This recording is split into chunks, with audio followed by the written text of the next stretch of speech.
Rahib Məmmədov 1967-ci il avqustun 25-də Ağdam rayonunun Mahrızı kəndində dünyaya göz açıb. Mahrızı kənd orta məktəbini 1984-cü ildə bitirdikdən sonra Ağdam şəhərində yerləşən Mexanizasiya Texnikumunun kənd təsərrüfatı, mexanikləşdirməsi, elektrikləşdirməsi fakültəsinə daxil olur. Bir illik təhsildən sonra 1985-ci ilin noyabr ayında hərbi xidmətini Gürcüstan SSR-də Batumi şəhəri yaxınlığındakı Xelvaçari qəsəbəsində yerləşən hərbi hissədə keçir. Sürücü mexanik kimi qüsursuz xidmət edən Rahib Məmmədova dəfələrlə komandanlıq tərəfindən təşəkkür elan edilir. Qardaşının qəhrəmanlığını xatırlayan Sahib Məmmədov onun hərbi xidmətini şərəflə yerinə yetirdiyini, andına sonacan sadiq qaldığını deyib. 1987-ci il yanvar ayının sonları idi. Televizorda xəbərlər proqramında Gürcüstanın cənubunda 6 metr hündürlüyündə qar yağdığını göstərdilər.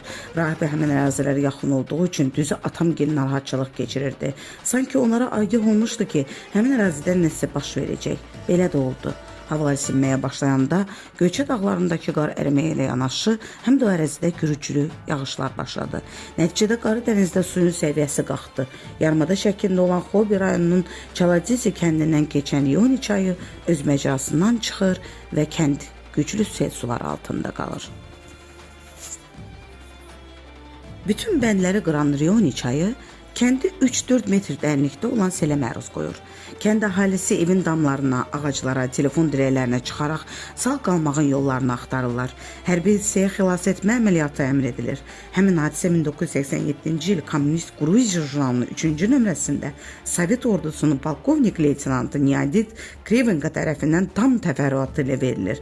Qeyd olunan bütün materiallarda Çaladizi sakinlərinin Sovet əskərləri tərəfindən xilas edilməsi və həmin xilas etmə zamanı Azərbaycanlı əskər Rahib Məmmədovun xüsusi fədakarlıq göstərməsi, hətta xilas etmə zamanı qəhrəmancasına həlak olması qeyd olunur.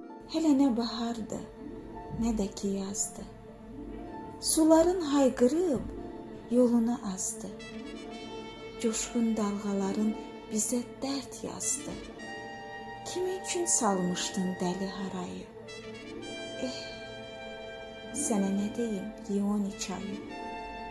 Bir ata dikmişdi yola gözünü. Bir ana sayırdı həftəni, günü. Hamı gözləyirdi gələn gününü. Necə qarışdırdın sən ili, ayı? Sənə nə deyim, Leoni çayı? O gəncin qəlbində arzular qat-qat. Önündə təzəcə gülürdü həyat. Arzular qönçəykən qurudu heyhat. Bir ömrün necə də uçdu sarayı. Sənə nə deyim, Leoni çayı? 1988-ci il ölümündən sonra o Qırmızı Ulduz ordeni ilə tərtib edilmişdir. SSR Ali Soveti Rəyasət Heyətinin 22 iyul 1987-ci il tarixli fərmanı ilə təsis edilən Qırmızı Ulduz ordeni Böyük Vətən müharibəsindən sonra ilk dəfə Rahib Məmmədova verilib.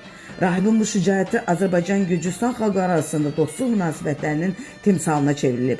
Yerli sakinlər hələ də baş verən fəlakət zamanı Azərbaycanlı əskərin qəhrəmanlığından danışır.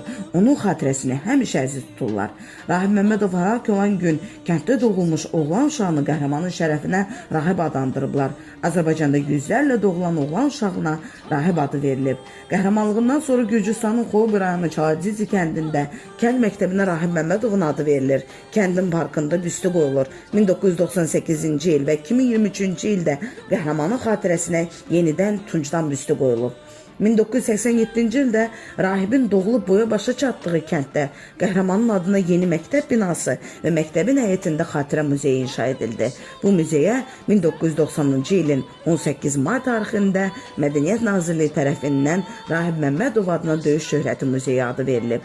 Qəhrəmanın xatirəsinə 1987-ci ildə Sabah hava haqqında məlumat və Əbədiyyətə qovuşan ömür adlı sənədli filmlər çəkilib. Rahib haqqında mahnılar bəstələnib. 2023-cü ildə Gürcüstanda yenidən 19 yaşlı xilaskar sənədli filmi çəkilmişdir. Atalar yaxşı deyib, igid ölər, adı qalar. Sənin adın elin dilində igidlik rəmzi kimi səslənir. Talih sənə qocalmaq imkanı vermədi, lakin qısa ömrün qəhrəmanlıq nümunəsi oldu. İzin qaldı və sorağını eşidənlərin ürəyinə həkk oldu. Ruhun şad olsun, əziz qəhrəmanım. Diqqətinizə görə təşəkkür edirik.